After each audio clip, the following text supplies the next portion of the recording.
We have a very special guest joining us for some of the conversation today.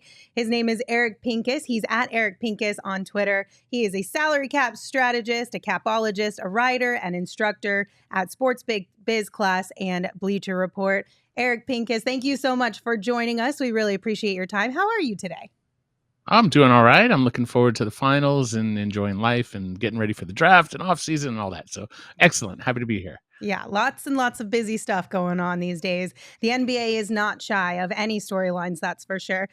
We appreciate you being here with us. One of the things we did want to talk to you about, of course, is the Suns and kind of all of their options, the new CBA and things of that nature. To start, could you just kind of give us an overall sort of general landscape of where the Suns are and what kind of flexibility they have? Well, they have some flexibility. I don't want to say that they don't have any. They're not zero, but they're not high on the list of like flexible teams. I mean, you look at, we could talk about the Knicks or the Thunder or the Spurs who have cap room galore and picks. That's not the Suns. They're not in that stratosphere. They gave up the flexibility they had to get Kevin Durant. So where do you go from here? And that's really what they're charged with figuring out. How do you round out a roster that has Devin Booker, Kevin Durant as your primary two guys, and then is DeAndre Ayton a third core piece, or is he the means to an end to add depth? And then there was the news that Chris Paul is leaving the team. They're going to waive him. I don't know if they're going to waive him outright or if they're going to trade him. And that kind of creates a new opportunity. If they trade him, they could bring salary back, and maybe it's unwanted salary from some other team because they're basically getting Chris probably to cut him. So is there something in return? So those are the kind of questions. They don't have a lot to offer. You've got, Campaign, Landry Shamet are youngish guys that they have. I don't think they're necessarily key prospects that other teams are going to send great players for. And if you're only limited to, if you're limited to Chris and Ayton, and if you don't trade Ayton, that flexibility goes it gets very slim very quickly. A lot of questions about the new CBA and how this is the construct of it and how it's going to limit some teams. To be frank, the day we got our new owner, we were all excited because we finally had an owner that was going to spend a lot of money. And then it seems like the next day, the NBA was like, not so fast. What can you tell us about the new CBA that you already know about in terms of limitations that teams are going to have and how that could play a part in what the Suns are trying to do? Right. So where the Suns were situated at the deadline after getting KD and pre-CBA, pre-new rules, they were already sort of boxed in. They already went for it with what was their all-in move to get KD. So they were limited by the flexibility. Now, you can argue that the increased limitations are why they're getting out of Chris Paul, but I don't think that's accurate. I just think Chris is at a point where really when I think they signed the deal, I think this was under Sarver, that was probably the plan, was that they would get the most out of him until this third year. And then he's got such a flexible deal that they would probably trade him or maybe now they're cutting him instead of trading him. Maybe that's the response to the new rules. Generally speaking, as a team, you don't want to be above what they have a new second apron. So just rough terms, teams are limited in that upper apron. Let me give you the numbers. So in theory, we don't know the exact numbers, but in theory, the tax will be 162. Mm-hmm. The apron is about 169. And then the second apron is about 180, a little bit under. Mm-hmm. So those are kind of the areas of flexibility. You have some limits on your flexibility if you're above the tax. You have more limitations above that first apron. And then you have like these extreme punishments above the second apron. And the punishments increase over time. So they're like not terrible this year, but over time. So if you're keeping all of this together, you're keeping Chris long-term, DeAndre, Booker, KD, now you start to run into that issue. So this is where the Suns need to sort of pivot. But at the same time, I don't know that these new rules are really changing their situation. They were already no picks, no young players that other teams really covet. And a very top heavy roster, and outside of Ayton, who is a young player, who there are teams that do covet. You just have to decide, is there enough return if they're going to move him? So that's the debate. Real quick before we move on to the next question, in regards to that, do teams have a heads up as to what the construct of the CBA is going to be prior? Because I mean, in the Suns' case, they gave up a lot of draft capital, 2 valuable players that were very young to get Kevin Durant. I assume that they got a heads up, and if not, I mean, I feel like this is kind of a big deal because they gave up a lot of capital to get one player, and I wonder if in hindsight they wouldn't have made that deal with the limitations that they had. Yeah, they still would have. Okay. Like, I feel like, did they have an idea? Probably not really. I don't think that most teams fully understood where things would go because it was unknown, right? Like, it was a negotiation. I think if you read the tea leaves, you knew that the NBA wanted a hard cap. And you also knew that the players wouldn't accept a hard cap. So this is sort of as close to that as we could get to without like a lockout. We got labor peace. Basketball is going to continue. There's greater penalties for the big spenders. I don't think this is where I think this is where the Suns have been going for a long period of time. They had Chris. They needed to replace Chris. And I think they were looking to move Chris even at the deadline. And then KD came up, and like that prospect of adding a top, depending on your point of view, top 5 player in the league. I mean, we could debate where he is now with Jokic ascending, and I guess Embiid's MVP, and like where does KD fit on that? I don't know, but he's in that conversation. And for the Suns to be able to add that to a top scorer, you could like or dislike Booker, but he's among the top scorers in the league, period, every year. So I don't think they changed their approach. I don't think that this is, quote, unfair specifically to the Suns. They probably disagree because any team that has a high payroll probably doesn't like it and says that we're targeted. But I really think the targets were the Clippers and the Warriors. The Suns just went into the tax just recently. Like, they've been avoiding the tax forever. So, yet, like you said, you finally have an owner willing to get there. They don't have to avoid the tax. They can keep spending, but that limitation in getting KD was inherent, and I think they do it again, regardless of what the rules are. Are we 100% sure that the second apron kicks in July? I know there's some certain rules will happen and certain won't. Right. Well, it all kicks in July 1st. Okay. But there are gradual limitations. So, for instance, there's things like you have a taxpayer mid-level, which is it's been lowered, but let's say it's $5 million. If you're above that second apron, you don't have it, right? So that's immediate. Whereas later there are issues like frozen draft picks, which are crazy, where like 7 years down the road, your pick's frozen. You can't trade it. It'll drop to the end of the first, and there's a way out of it, but you have to get out of it like almost right away. It's not even almost. You have to get out of it right away, like the next year or so. Whereas, like there are other, like there's a repeater tax that it previously exists, and it's based on the most recent years.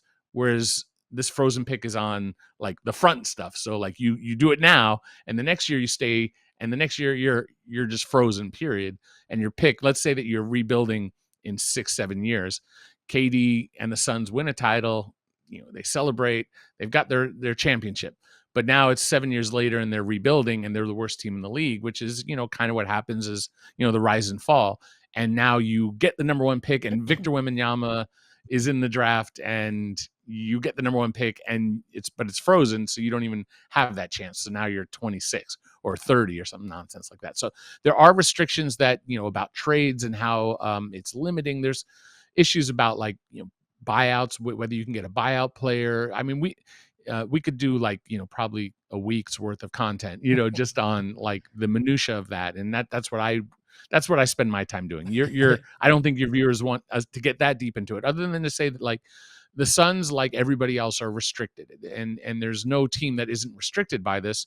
So the Hawks are in a difficult situation because they're heavily invested. The Pelicans today are fine, but 2 years down the road, they can't keep this team together.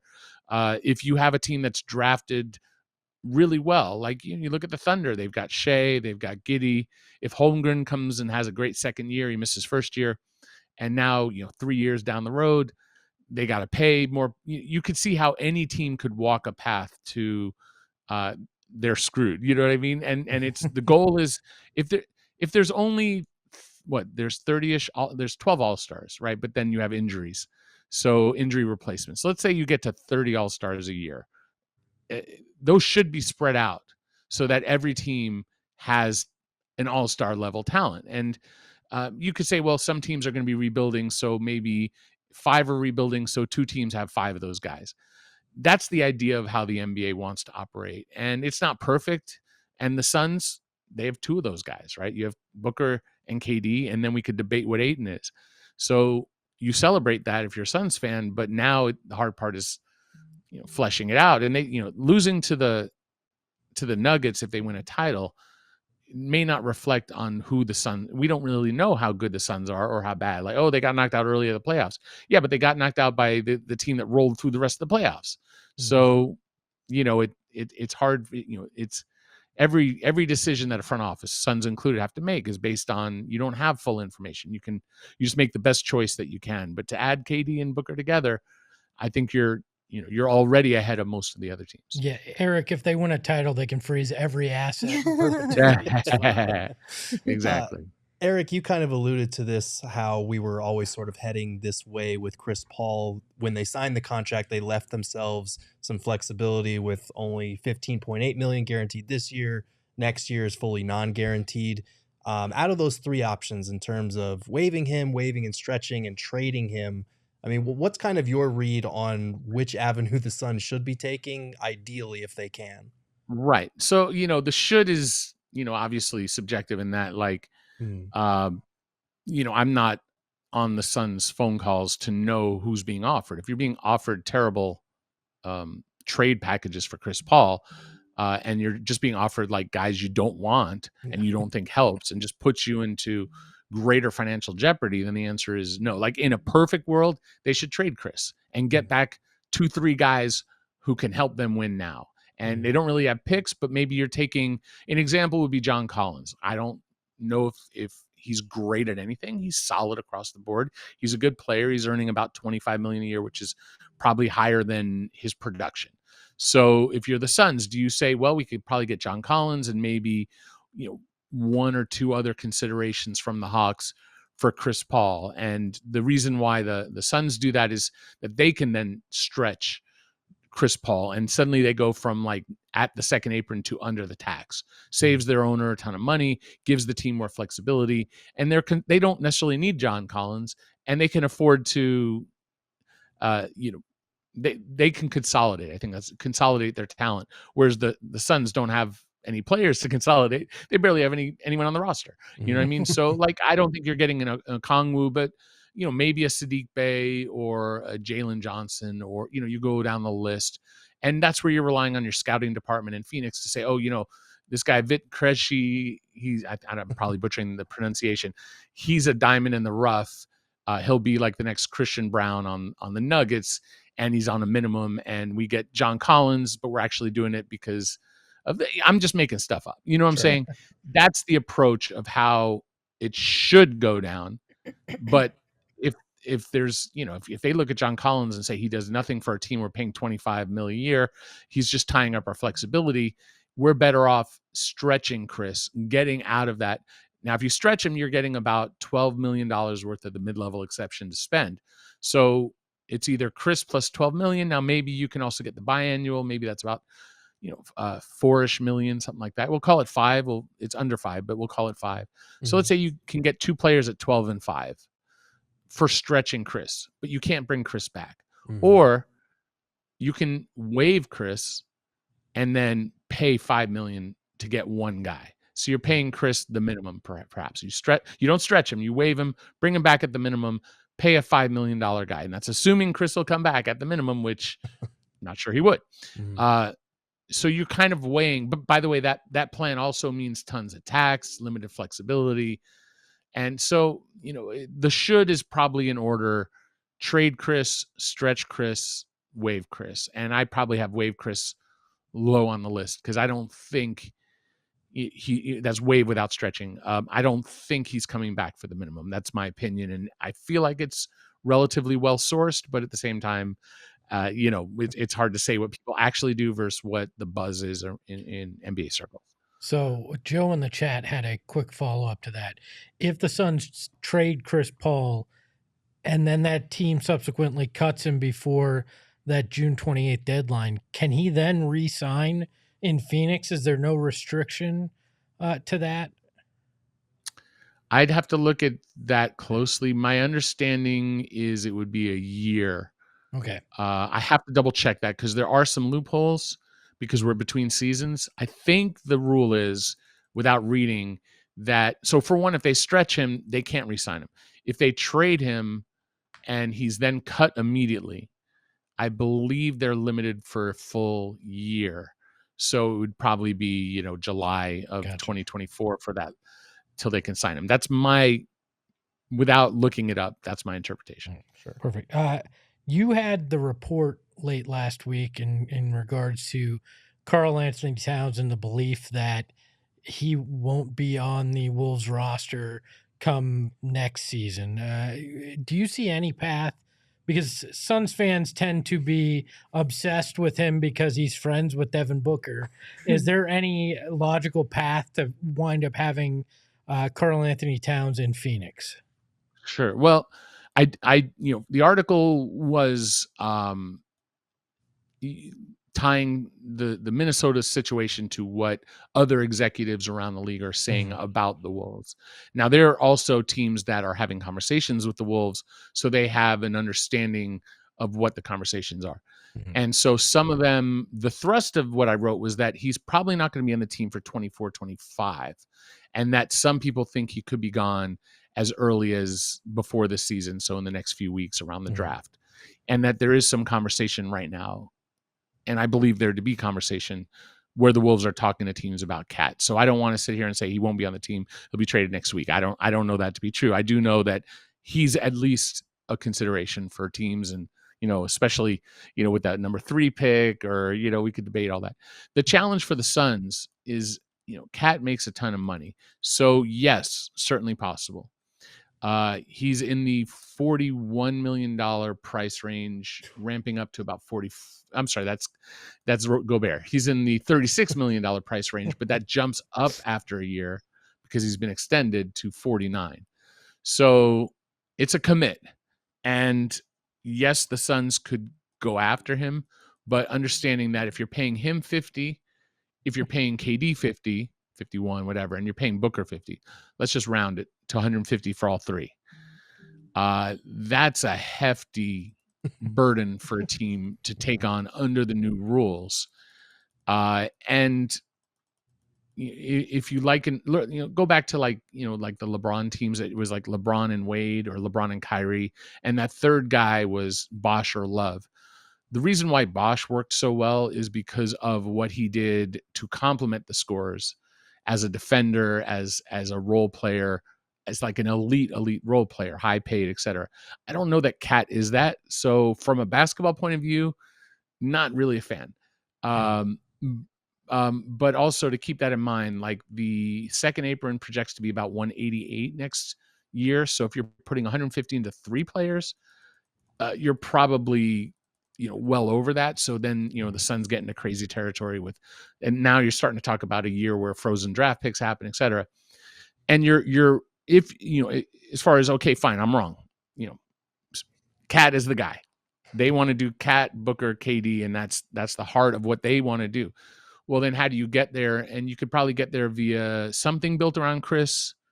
You would have to probably guarantee most of his money, and there has to be a compelling reason why the Wolves do that, of which the Suns don't really have any. And then you say, well, maybe the Hawks, as they're trading DeJounte. And now you can get into like, okay, well, fine. Now the Wolves need a point guard. They get DeJounte Murray. The Suns the Hawks get Chris Paul and whatever. Maybe they get out of John Collins, whatever. And then, so like there are ways to make it work, but we start to stretch a little bit the credibility of it.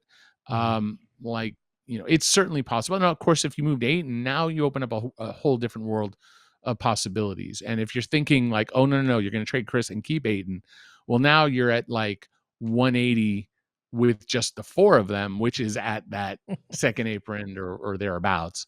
And so, yeah, I mean, practically speaking, is it possible? Absolutely. Is it likely? I put that probably, low on the likely list, but I try not to be judgmental when people ask me like, is it legal? Is it possible? Sure. Yeah, of Eric, course. it's all right to be judgmental. We judge the fans that ask us that as well. So. Fair enough. All right, Eric, the last thing I want to ask you about is just, if you were in charge of the Suns, because they have some maneuvering they have to do this offseason without going into like specifics maybe on exactly the player and things of that nature. But if you were the Suns, details. I want a thorough, comprehensive list of what the Suns. Sure. What would you do this offseason? Obviously, Right. when it comes to Chris Paul, DeAndre Ayton, and so on and so forth. Right. I mean, I believe there are 3 contracts that stand out as like, get out of jail free cards when it comes to other teams saving money. It's like Kevin Porter Jr. with Houston, Jonathan Isaac with Orlando, and Chris Paul. Those are the 3 top money savers right off the bat. Now, there are teams that have cap room that can do similarly. I'd be hitting up all of those teams that I'm looking at and saying, yeah, they need to shed money. I'd start with the Hawks. I'd be trying to see, what's out there from them for Chris Paul. And then how do you facilitate a move where you're getting, to me, I'm not hung up on the names, like the star names. Like you have all the scoring you would possibly need from a star point of view with KD and Booker. So now it's who can get them the ball to where they're most effective. How do you defend with this group? How do you need shooters, athletes, defenders. You need guys more like Bruce Brown Jr. than you need like Kevin Porter Jr. or Michael Porter Jr. You know what I mean? Like Michael Porter Jr. is like a good complementary third scorer with a giant contract. Like Bruce Brown is relatively cheap. He'll get paid more this summer. So I don't know if I'd have to sit and really think like who is available. I would start with the Hawks because of their money trouble. I would go team by team.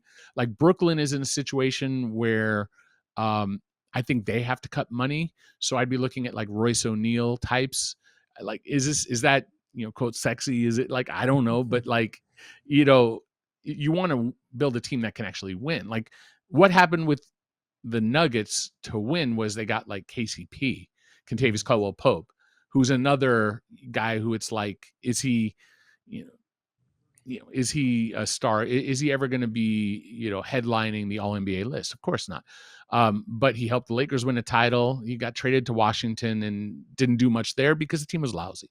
So those are the kind of guys you want to find. And, Royce O'Neal, if you can get Dorian Finney-Smith, I think they're going to want more. But like even Joe Harris, like I don't love Joe Harris, but he's a good shooter. He's expensive. And now maybe you're getting Royce O'Neal and Joe Harris for really cheap. Just sending Chris because they can get out of money and it saves them a situation. And you're getting, so we could spend a few hours getting to the should, but that's the idea of it. You know what I mean? The bigger question is, should you trade Ayton? And that is a tougher one. I think they could get 2-3 guys back for him. They need players who can play right now and help them win. The thing is that Frank Vogel, the new coach, historically likes Ayton types. Like he got so much out of Roy Hibbert back in the day, and Ayton is better, than Roy Hibbert ever was. And I like Roy. I got to know him pretty well with the Lakers when he was there for a year. So not, belittling him, but I'm saying Ayton is, really better than I think what he's been the last year or two under Monty. I think we saw what he can be in that playoff run to the finals. I thought, he was fantastic. I mean, he was going up against elite bigs like AD and other guys and holding his own. So that I think is the heart of, the matter. What can you get for Chris, or do you just let him go? And then what do you get for $12 million? Is that what I think they should do? No, I think they should try to get something for Chris. And the harder question is there a viable return that really makes sense for DeAndre Ayton, which is not an easy question to answer. Yeah. Eric, thank you so much. We really appreciate your time and all the insight you were able to share with us today. Thank you again.